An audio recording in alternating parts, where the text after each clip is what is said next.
ఈ సమయంలో మనందరం కూడా రెండు చేతులు పైకెత్తి ప్రభువును స్తుతిస్తూ, ఆయనను ఆరాధిస్తూ, ఆయన నామాన్ని ఘనపరుస్తూ ఒక చక్కని పాట పాడుకుంటూ ప్రభువును ఘనపరుద్దాం, ఆయన నామాన్ని మహింపరుద్దాం. అందరూ కూడా ఈ సమయంలో రెండు చేతులు పైకెత్తి దేవునికి స్తోత్రం చేద్దామా? అందరం కూడా మన రెండు చేతులు పైకెత్తి దేవునికి స్తోత్రం చేద్దామా? హల్లెలూయా, హల్లెలూయా, హల్లెలూయా. స్తోత్రం, స్తోత్రం, స్తోత్రం, స్తోత్రం, స్తోత్రం, స్తోత్రం. యేసయ్యా మీకే వందనాలు, యేసయ్యా మీకే వందనాలు, యేసయ్యా మీకే వందనాలు. ప్రతి ఒక్కరు కూడా ప్రభువుని స్తుతిద్దాం, ప్రభువుని ఆరాధిద్దాం, ఆయన నామాన్ని కనపరుద్దాం, ఆయన నామాన్ని హెచ్చిద్దాం. మహిమ ఘనత ప్రభావాలు ఆయనకు మాత్రమే ఆరోపిస్తూ, నీవే మా దేవుడవయ్యా, నీవే మా విమోచకుడవు, నీవే మా సజీవుడవు, నీవే మా గొప్ప దేవుడవు, నీవే మా కోట, మా కొండ, మా కేడము, మా దుర్గము, మా శైలము, మా శృంగము నీవే యేసయ్యా. మా దాగు చోటు నీవే నాయనా, మీకే స్తోత్రాలు. మా ఆశ్రయము, మా ఆధారము నీవే యేసయ్యా. ప్రతి ఒక్కరూ కూడా ప్రభువును స్తుతిద్దాం, ప్రభువును స్తుతిద్దాం. శుక్రవారం దినమందు ఈ శిలువ ధ్యాన కొడుకులో కూడా ఉపవాస ప్రార్థనలో ఒక చక్కని పాట పాడుతూ ప్రతి ఒక్కరు కూడా ప్రభువును స్తుతిద్దాం. మనందరికీ వచ్చినటువంటి పాటే చాలా పర్యాయాలు ఈ పాటను మనం పాడుకున్నాం. యేసయ్యా నీ రక్తం ఇచ్చి నన్ను కొన్నావయ్యా, యేసయ్యా నీ సొత్తుగా నన్ను చేసావయ్యా అనే పాట పాడి ప్రతి ఒక్కరు కూడా చప్పట్లు కొడుతూ ప్రభువును స్తుతిస్తూ, ఆయన ఆరాధిస్తూ, ఆయన నామాన్ని కనపరుద్దాం. మరొకసారి దేవునికి స్తోత్రం చేద్దామా? హల్లెలూయా, హల్లెలూయా, హల్లెలూయా. యేసయ్యా నీ రక్తమిచ్చి నన్ను కొన్నావయ్యా, యేసయ్యా నీ సొత్తుగా నన్ను చేసావయ్యా, యేసయ్యా నీ రక్తమిచ్చి నన్ను కొన్నావయ్యా, యేసయ్యా నీ సొత్తుగా నన్ను చేసావయ్యా.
పాడదామా అందరం కూడా?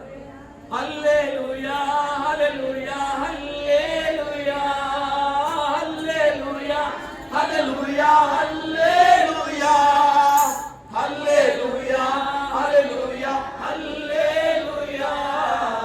యేసయ్యా నీ రక్తమిచ్చి నన్ను కొన్నావయ్యా, యేసయ్యా నీ సొత్తుగా నన్ను చేశావయ్యా. పాడదామా?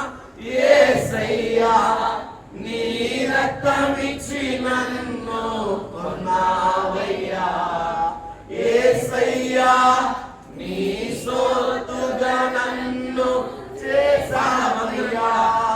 హల్లెలూయా హల్లెలూయా హల్లెలూయా హల్లెలూయా హల్లెలూయా హల్లెలూయా హల్లెలూయా హల్లెలూయా హల్లెలూయా హల్లెలూయా హల్లెలూయా హల్లెలూయా. యేసయ్యా నీ రక్తమిచ్చి నన్ను కొన్నావయ్యా, యేసయ్యా నీ సొత్తుగా నన్ను చేశావయ్యా. గొప్ప దేవుడా, మీకు కోట్లాదిగా వందనాలు స్తోత్రాలు అయ్యా.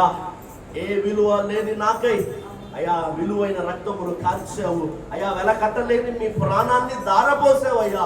మీకు కోట్లాదిగా వందనాలు. ఈ లోకములను వెలివేసిన అయ్యా తండ్రి, నా అనుకున్న వారు నన్ను విడిచిపెట్టినా, ఏ రోజు నన్ను విడిచిపెట్టినందుకు, ఏ రోజు నన్ను మరచిపోయినందుకు అయ్యా తండ్రి, నా కొరకు మనిషిగా, నా కొరకు దాసుడిగా, నా కొరకు మిమ్మల్ని మీరు రిక్తుడిగా చేసుకొని నరావతారిగా ఈ లోకమునకు దిగి వచ్చి అయ్యా తండ్రి రక్తము కార్చి ప్రాణము పెట్టి వెల చెల్లించి నన్ను విడిపించినందుకై, నన్ను కన్నందుకై కొన్నందుకై అయ్యా తండ్రి, మీ ప్రజగాలను చేసుకున్నందుకై అయ్యా మీకు వందనాలు స్తోత్రాలు చెల్లించుకొనిచున్నానయ్యా. ఏమిచ్చినా మీ రుణాన్ని మేము తీర్చలేము తండ్రి. జీవిత కాలమంతా మీకు రుణపడి ఉంటాము తండ్రి. మీకు వందనాలు, మీకు స్తోత్రాలయ్యా. ఈ రీతిగా మిమ్మల్ని ఆరాధించే ఈ ఆధిక్యతను మా అందరికీ మీరు అనుగ్రహించినందుకై, మీలో ఆనందించే ఈ భాగ్యమును మా అందరికీ మీరు ఇచ్చినందుకై కోట్లాదిగా కృతజ్ఞతాస్తుతులు స్తోత్రాలయ్యా. అయ్యా తండ్రి, జీవిత కాలము మట్టుకు మిమ్మల్ని ఆరాధించే ఈ భాగ్యము అయ్యా మా అందరికీ కూడా మీరు అనుగ్రహించమని బ్రతిమలు అడుకోవచ్చు. ఎలాంటి పరిస్థితుల్లో అయినా కానీ అయ్యా తండ్రి మిమ్మల్ని ఆరాధించగలిగిన, మీలో ఆనందించగలిగిన ఆ మనసు అయ్యా తండ్రి మా అందరికీ దయచేయమని బ్రతిమలు అడుకోవచ్చు. అయ్యా ఈ రీతిగా అయ్యా తండ్రి ఈ రాత్రి జరిగిన ఈ గుడికి అంతటిలో అయ్యా ఇంతవరకు జరిగిన ప్రతి కార్యక్రమం ద్వారాగా మీరు మహిమను పొందినందుకై స్తోత్రాలయ్యా. మా ఆరాధన దయతో అంగీకరించమని, మా స్తుతి నైవేద్యమును దయతో స్వీకరించమని ఈ దాసుడు నిలబడి మాట్లాడబోతుండగా అయ్యా తండ్రి, మేము మంటి వారమే, మేము వెర్రి వాళ్ళమే, మేము బలహీనలమే అయ్యా. అయ్యా అయితే తండ్రి దయచేసి మమ్మల్ని మీ సాధనాలుగా దయతో, అయ్యా తండ్రి మీ పనిముట్లుగా దయతో, మమ్మల్ని మీ పరికరాలుగా దయతో, మీ బోర్లుగా మమ్మల్ని దయతో, మీ నోరుగా దయతో మమ్మల్ని మీరు వాడుకోమని బ్రతిమలు అడుకోవచ్చు. మీ బిడ్డను మరుగుపరిచి నాతో మాతో మా అందరితో మీరే మాట్లాడి మహిమను పొందమని, మహిమ ఘనత ప్రభావములు మీకు మాత్రమే ఆరోపిస్తూ యేసయ్య నామములో ఈ ప్రార్థన ఆలకించమని అడిగి బ్రతిమాలి వేడుకొనుచున్నాను పరమ తండ్రి. ఆమేన్.